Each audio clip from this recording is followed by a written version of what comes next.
Okay, great. So we're getting ready to go live. I am super pumped about today's lesson, and I'm going to tell you why in a minute. So for those of you who don't know me, my name is Kevin Ra. I'm one of the co-founders here at CloseAbility. I am the person that invented the CloseAbility software, as well as the platform that software sits on. We call it the partial revenue platform because it's how you get money from land. And so I've bought and sold over 300 houses. And unlike most people who claim that, I actually have the deeds to prove it. If you are an inspiring investor or agent, you want to call me out on that, send me an email, info@closeability.io. We'll send you a Google link with every deed to the houses that I have bought and sold. Plus, there are about 3,500 others that I have closed as an escrow officer or examiner. So I've been in the distressed real estate space for 26 years. It'll be 26 years in July. Like I said, have closed thousands of distressed deals, and I have only worked on distressed deals throughout my entire career. So this lesson, 1 building permit, 5 closed wholesale deals, 126 grand. So this is the workflow that made me a 6-figure entrepreneur. When I say 6-figure entrepreneur, I mean I did not have 6 figures in the bank. In fact, I don't think I had much of any money in the bank at the time that we ran this workflow. This is going back 20 years. The things I teach in this lesson are still applicable to today. In fact, more applicable as you'll learn because we have better technology. And so so just to give you a little background, well, first, let me tell you what we're going to accomplish here. So by the end of this lesson, you will be able to do a public records request to any city where you are looking to invest. And the result of that public records request will tell you exactly where in that city you should be looking to invest, not just for discounted properties, but properties that have hidden upside that your competitors can't see, that you can actually buy for what the seller wants. So a mutually good deal. And then you can still resell them very quickly for a profit. Or if you're in the BRRRR business, rent them out, hold on to them, ride the upside, and then cash out later after your tenants have reduced your cost basis. So you will be able to do that by the end of this lesson. So in 60 minutes, you will understand the concepts. And those of you who are at our higher level in CloseAbility Academy, like Debbie here, who's on the call, top realtor in South Florida, also an investor. In CloseAbility Academy, we actually help you walk through the steps and kind of do this for you during your onboarding so that you can have this resource ready to go when you start your CloseAbility investing journey. So just to give you a little context, so this workflow was ran between 2001 and 2021. And that seems like a long period of time, and it is. And that's one of the things that CloseAbility brings to the table is that investors and agents don't understand or don't have the resources to stay in areas for an extended period of time. You go in, you make a deal, you get your money, and then you move on. But as you learn in CloseAbility Academy, we have another stage that we've added to the distressed real estate CRM space, which is called the monitor stage. In the monitor stage, once I make money in a particular area, I don't leave that area, right? I continue to watch that area because once an area shows me it can put money in my pocket, there's no reason to think that it can't put money in my pocket in the future.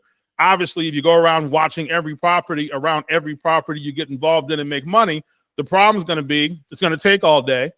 And that's where the CloseAbility platform comes in to give you the workflows and the algorithms and the AI so that you can do that, so that you have something watching these areas where you've previously made money. So back in 2001, I did a transaction, and I don't remember exactly how much I made. It's going to come up on the screen here in a minute. If I recall correctly, I want to say it was $20,000. It was a quick flip to an investor that bought.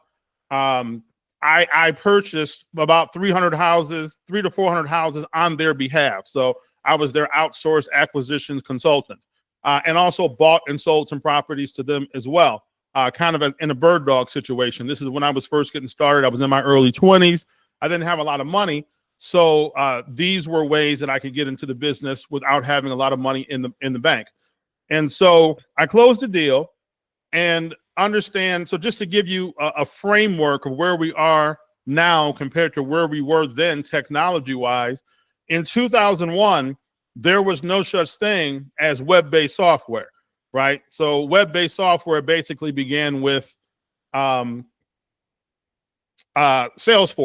as far as software as a service.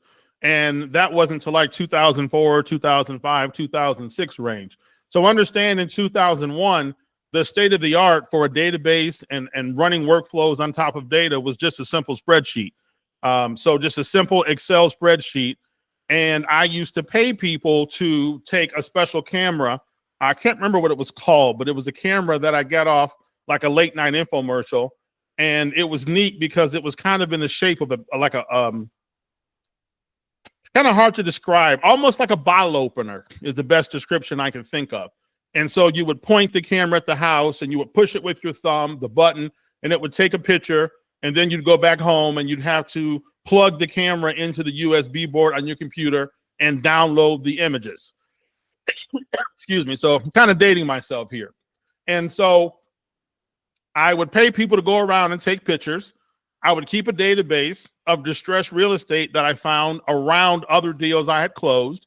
And then I would simply look at the pictures, and then I would go online and look at the taxes.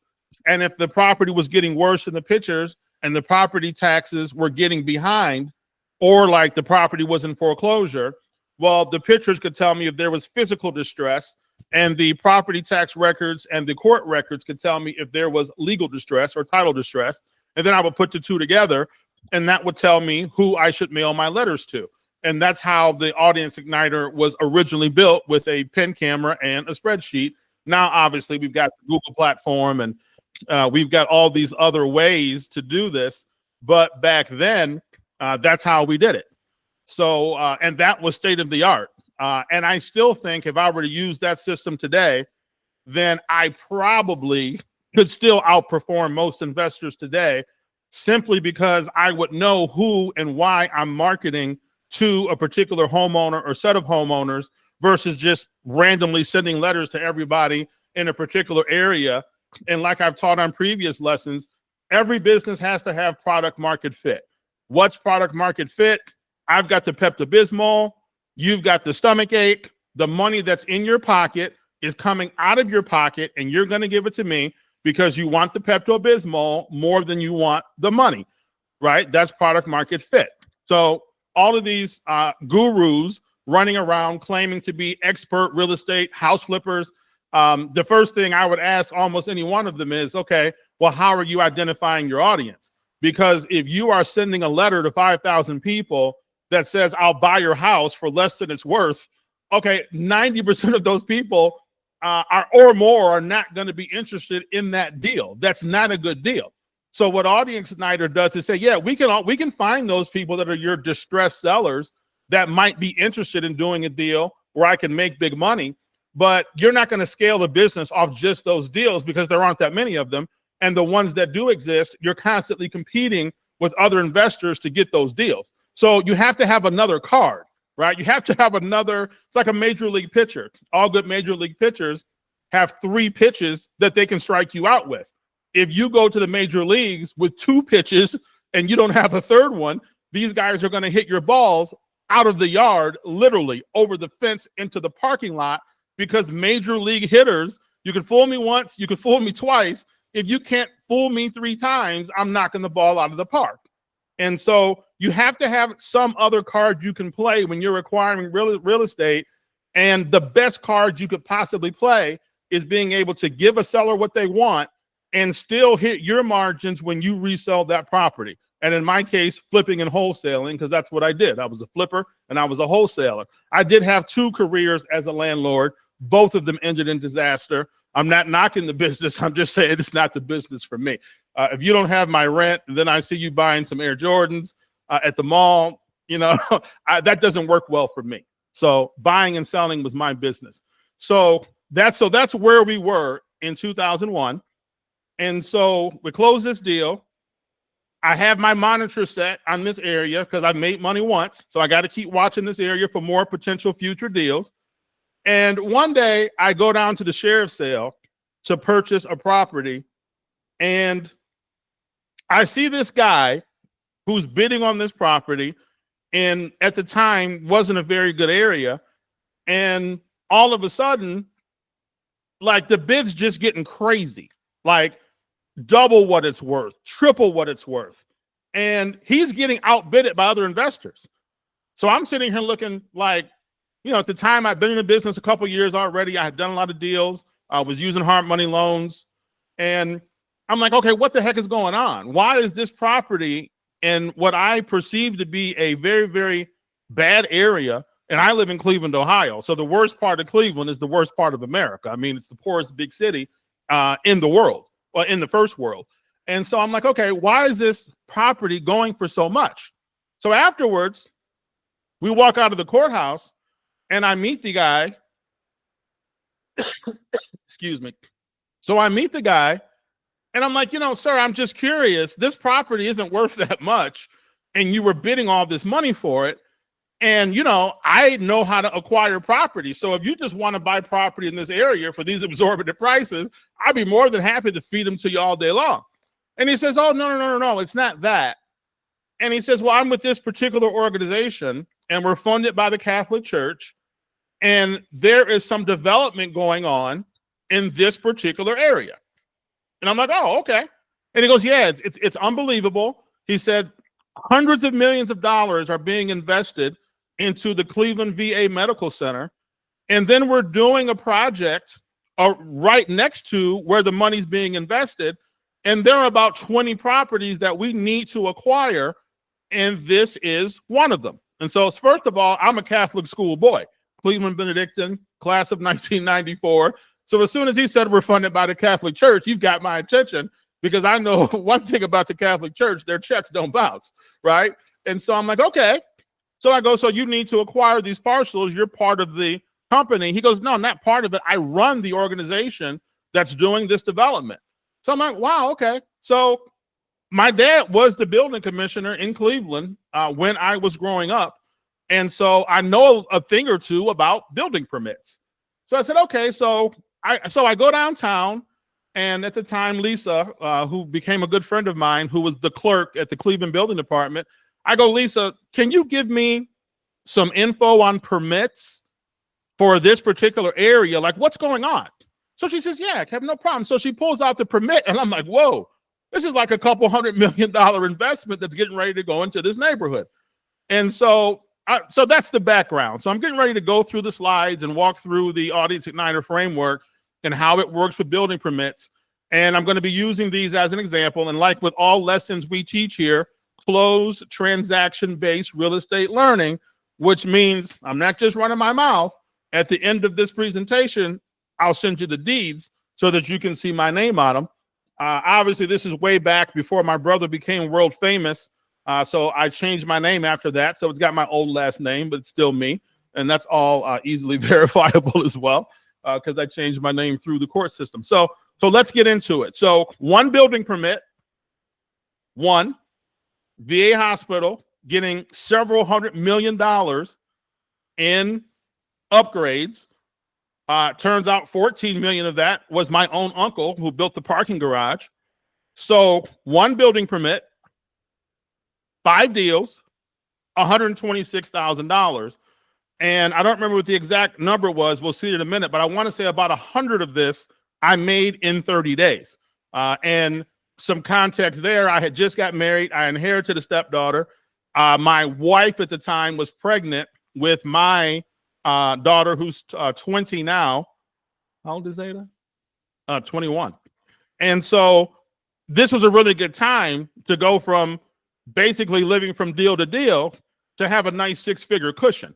A great time. And so everything worked out. So let's roll through it. And next slide. For those of you who don't know Ann, she is the executive assistant to our entire C-suite at CloseAbility. I'm going to be giving a lesson, and she is going to be running the slide deck.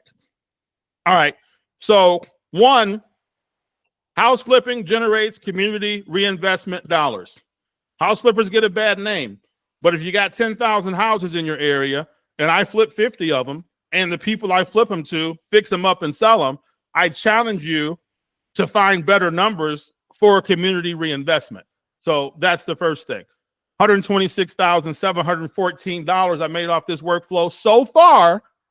And the reason I say so far is because in CloseAbility, the monitor stage never ends. We never stop watching the areas where I've already made money. I will continue to make money off of this one workflow being set up in CloseAbility until the day I die. And then when I do die, my kids and my grandkids will continue making money because this workflow will still be running on the Google Cloud, right?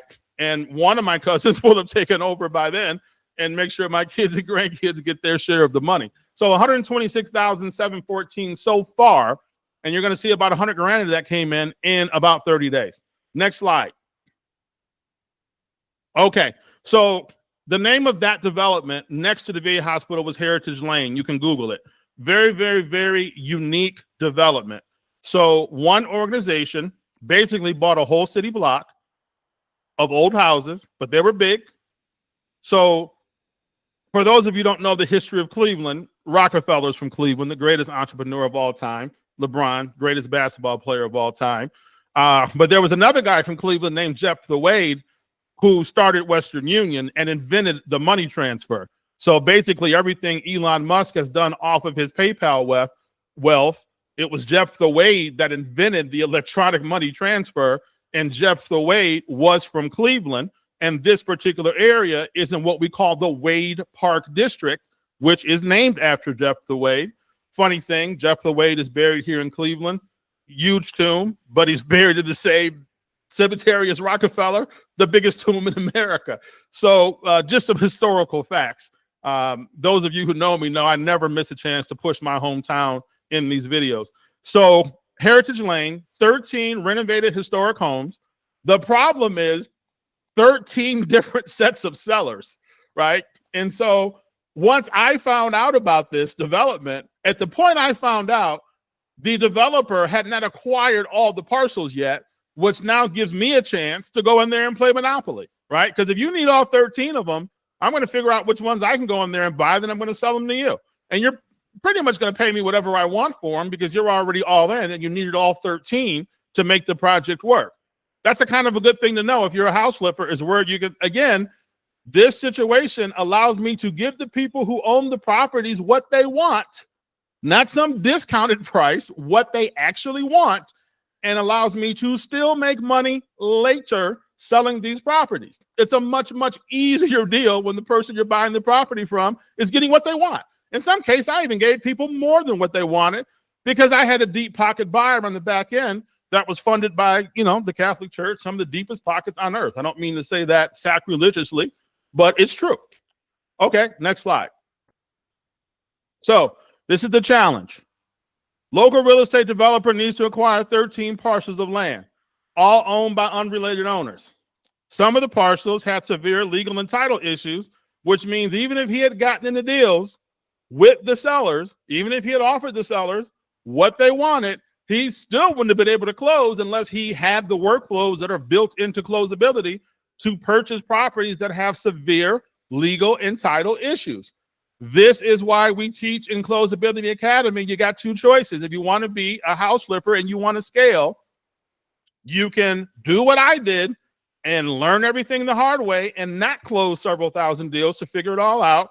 Or you come in, you plug CloseAbility into your CRM, or you come in, take the free follow-up boss account that comes with CloseAbility in the Academy level, and we just put the deals and the workflows right in the follow-up boss for you. And then you get to work on them. So last challenge, the development success hinged upon an all or nothing proposition. All 13 parcels were required for the project to succeed. So that's the challenge. Was it my challenge? No, it was the developer's challenge. So I got nothing to lose, right? So solution, separate the homeowners into two buckets. This is what we do in Audience Igniter. The people who are ready to sell in cooperative and the people that are uncooperative or can't be found. Can't find, skip trace. Everybody has batch skip trace and Tellius, and I see investors using all of these tools. Got news for you, CloseAbility Academy. We've got the analytics to analyze the data that those skip trace platforms provide. Without that, you're going to have a lower response rate and you're going to spend much more money on mail. So you can waste money and time, or you just plug your direct mail campaigns into CloseAbility and let us tell you with the S and C scores, which you guys understand in the academy level. So now we got to run workflows, right? So we get the properties and owners into the right buckets. We run our workflows, and the workflow we're running is acquire, wholesale to developer. That's the workflow that's made me the most money. Acquire, wholesale to developer. Why developer instead of landlord, instead of house flipper? Because developers make large investments into areas, which means a lot more opportunity than someone who you're selling to or wholesaling to that is buying one-offs. A lot more opportunity. Okay, and then we got to monitor the area for future profitable transactions as property values rise as a result of the development. Excuse me. So what are we saying? Developer goes in, invests a bunch of time and money, takes the property values in the area up. What do? We ride the up with them. And because we're wholesaling or flipping, guess what?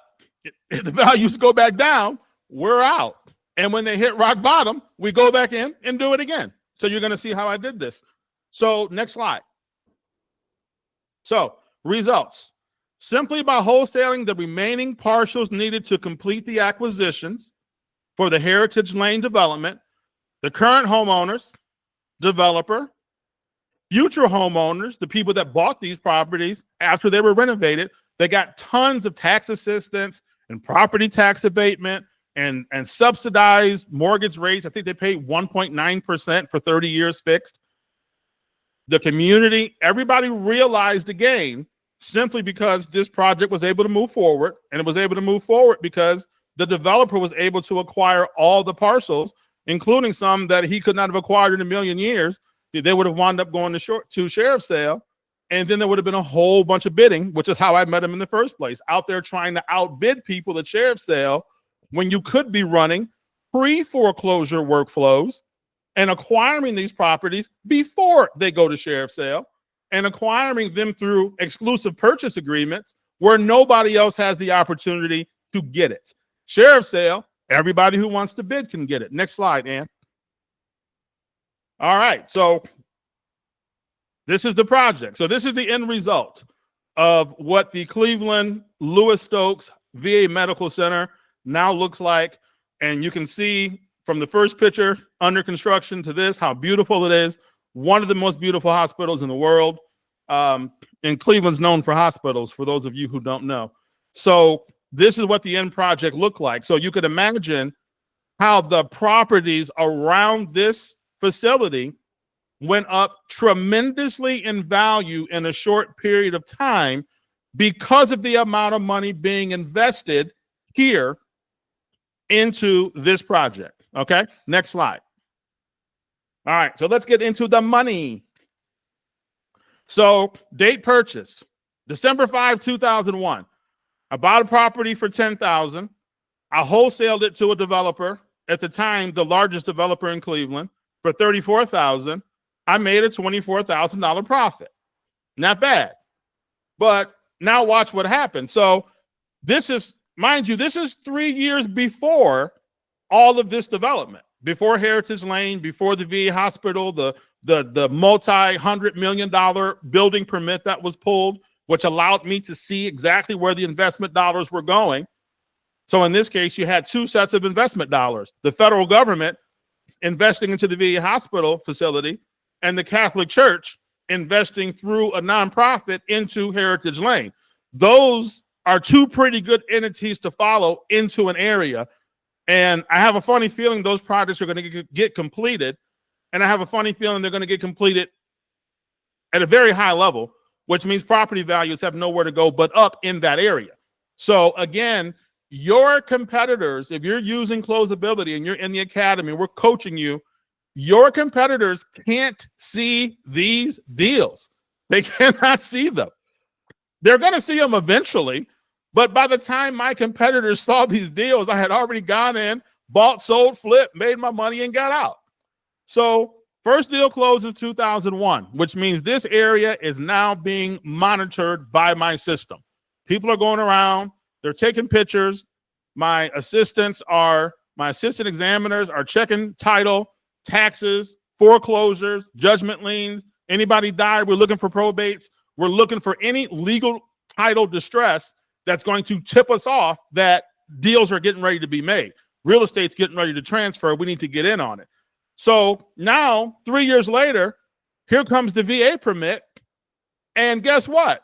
We're already watching all the parcels in the area from 3 years ago.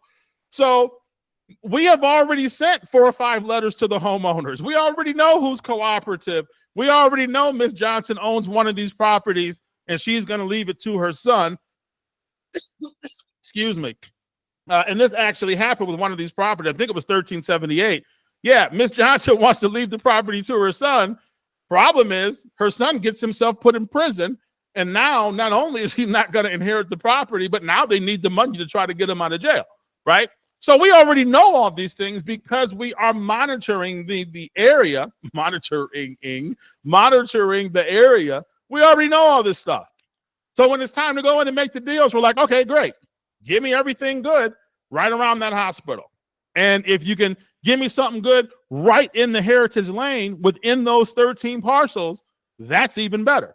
So what happens? We find 1501, 1395, 1378.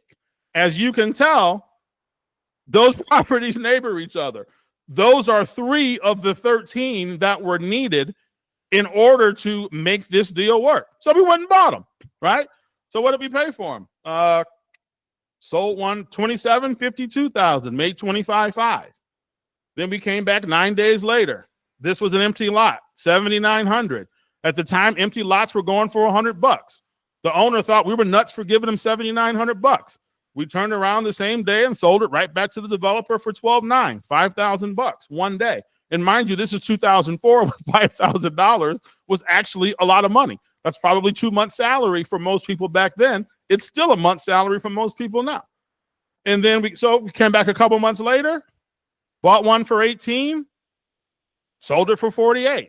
This is the one where the young man had found himself in some legal trouble, civil and criminal, right? Made $30,000.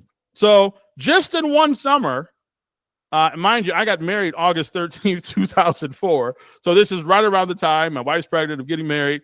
And so I brought in, what's that? $60,000 came in the course of 2 months, right? Not bad for 2 months. And then during COVID, so I get system emails every morning where the partial revenue platform is telling me, hey, something you're watching might be a good deal. Might want to take a look at this, right? So the platform's telling me in a city with 200,000 houses, I don't have time to look at 200,000 houses every single day. So I have a platform doing it for me. And so we get this email. Now, this is during COVID when property values are going up crazy. And mind you, this is 17 years later. So the whole area has already been gentrified to the point where now it's mostly doctors and lawyers and college professors. And then we get this email saying, hey, this property just got condemned, right? For those of you who don't know Cleveland, Lee Avenue is off of 105th Street. So still in the same block. So we go in, pay $42,000 for it, sold it for $85,000, same day, made $42,000. So what did this workflow bring in so far since 2001? It's brought me 5 deals. I put 105 on the table. I got 232 back. Net profit, $126,000. And like I said, this workflow is still going. Anytime anything happens to the title of any property in this area, I am going to get an email at 8 a.m. the next morning saying, hey, you might want to take a look at this. I can run this workflow on autopilot until I die, right? And keep bringing in cash. So an interesting thing, like I said before, the total community reinvestment. So this is what those properties were resold for after I did my thing as a wholesaler, $755,000 that I brought into the community. So if anybody down at City Hall wants to argue with me, about the impact that house flippers have on your community, the numbers don't lie. The numbers don't lie. Okay, next slide. All right. So this is a quick map that kind of shows you the proximity of these deals to one another. So down there by E, the VA hospital is on the corner of 105 and Wade Park. So you see down there, deal E, right next door to the hospital. And then within a couple block radius, closed 4 more. And within a 1 block radius, closed 3 more, right? So this is about a block and a half and $126,000 so far. And mind you, the properties that I already bought and sold, I'm especially watching those. And one of those goes to sheriff's sale. I'll be right back down there to try to get it again, or run my pre-foreclosure workflow where I see it going to foreclosure and try to hurry up and make a deal with the owner and their equitable interest holders, most likely short sales. In this case, subsidized loans. So I already know that because the FHA subsidized these buyers on purchase, that if any of these homeowners go into foreclosure, I already know it's an FHA mortgage if they have not refinanced, which means I already know what workflow I would run the next time I bought and sold one of these properties. Okay. And then, and deeds, look on that bottom button, click here to view the deeds. We'll send this out to you. Anybody wants this deck, info@closeability.io. And in the world we live in, if there are no deeds, there were no deals. And pick one, click on it. There you go. Scroll down. Keep going. Keep going. There we go. There's my signature. 2004, August 24th, 2004. So again, one of the things I like to point out on these calls is there are a lot of gurus that are out here running their mouth about all these deals they've closed. Show me some deeds, right? And then don't just show me some deeds. Show me that you can do it for 25 years, which means this system has been through 2008 when it was terrible. It's been through 2001 when it was great. It's been through 2021 when it was great. Now it's going through 2025 when things are bad and about to get worse, right? In order to stay in this business a long time, you have to be able to work in up markets and work in down markets. And this system, as evidenced by the dates on the deeds, has already done that. Okay. So once again, 1 building permit, 1 workflow, 5 deals so far, 126 grand so far. And we're going to keep it pushing, right? This workflow isn't going anywhere. It runs on autopilot now. All right. Fantastic. I want to open the floor now because we all know that I could hear myself talk forever. Anybody have any questions, comments, concerns? Floor is yours.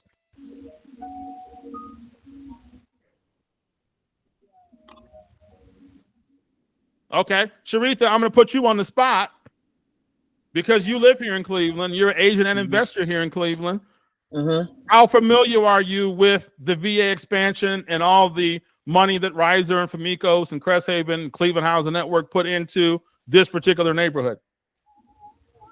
I'm familiar with it as far as the expansion and the new improvements that they've done. So I'm a little familiar with it. Okay. And so you see how the building permit in this case, or in any case, can tell you as an investor and as an agent where you need to be looking. Yes. Right. And the funny thing is that in a project this size, the building permits get pulled way before the first shovel of dirt actually moves. Right. Right. Right. They got to get approved. Yeah. That's right. That gap, your investors can't see, or excuse me, your competitors cannot see that gap. Right? They cannot see that upside that's getting ready to get created. And if you, as an investor or agent, learn to work in that gap, then you will be able to see and close opportunities. And people are going to wonder, well, how the hell do you do it? And obviously, the famous story with me is my attorney general from the outside looking in made a decision that I must have been doing something wrong. He came in here to get more information and found out I was waiting on him, right? Didn't end too well for him. I almost bankrupted the state. So People will wonder how you're finding these deals, how you're closing these deals, how you're making so much money. And in the academy, I teach people exactly how I did it. This is one of the workflows. There's two workflows that have probably made me 60% of my money. This, the building permits. Then the other one is the one we talk about all the time, when you know where the government money is for the homeowners that are buying the houses, which was the case here, because the FHA is going to be the end subsidizer of all these developed units. When you know where the government money is at the end of the workflow, then you know when you can pay more at the beginning when you make the purchase, because you know there's going to be more money on the table at the end. And most your competitors can't see that money. They can't see that upside. Okay. No. Debbie, you're in South Florida. You guys keep, for those of you who don't know, I live in South Florida in the wintertime. So I land in Fort Lauderdale. I'm too old to land in Miami now. So yeah, Miami's for young people. So I land in Fort Lauderdale or I land in Daytona, and then I get into the Uber to go home. And the first thing I'm looking at is, okay, new cranes in the sky, new cranes in the sky, right? In Fort Lauderdale, there are always at least 5 cranes in the sky at all times, right? So even if you don't make the public records request for the building permits, in major cities like Miami, San Francisco, Austin, you simply look up in the sky and look for the cranes.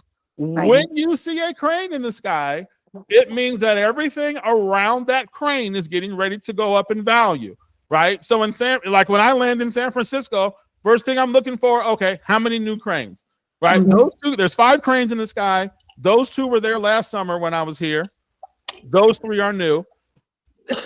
Excuse me. While I'm here, I'm normally in San Francisco for a week or 2 a year. While I'm here, I'm going to do some research on those 3 cranes that are in the sky that were not in the sky the last time I was here, right? Yep. So it's just that simple. Cranes in the sky, building permits.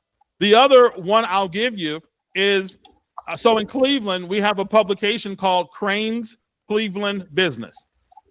Crane Publishing, I think, is in like 30 different cities. All of the big developments go into cranes. So sometimes Warren and I, we would just sit at the office with a highlighter and we would split the cranes into, he would take half, I would take half, and we would go through cranes highlighting all of the developments that they were talking about. And then we'd do a public records request to the cities where those future developments were planned.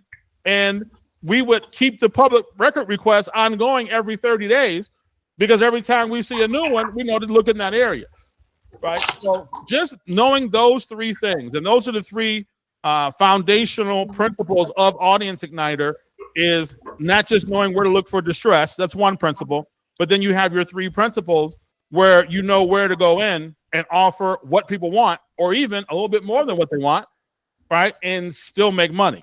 If you learn how to master those workflows, it is much easier to scale as a developer because you will have product market fit with the consumers. You'll have the product that they actually want. Most investors have the products that most consumers don't want, which is, I'll buy your house for less than it's worth. No, right? Only 10% of people would even consider that. And in those 10%, you got a whole lot of headaches and problems, right? You got a whole lot of probates where there's 3 siblings and they haven't talked to each other in 20 years. You got a whole lot of short sales where a bank turns down a short sale. 2 months later, the house goes to the auction and sells for less than what you offered them on the short sale, right? There's just a whole lot of work to do in the distressed space. And sometimes you have to do that work to make the big money because more distress equals bigger checks, right? But there are other times when you don't have to go into the distressed market. You can go into the retail market, make retail deals, and still wholesale and flip and still make money. All right. All right. Fantastic. So just to give you an update on where we are, we had to do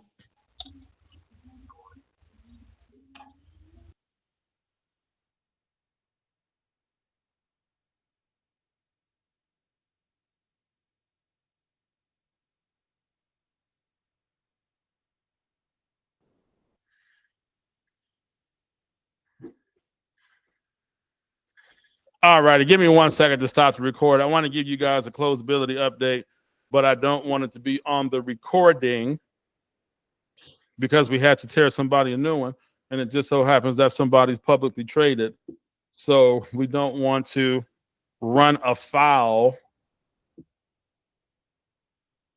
of a judge's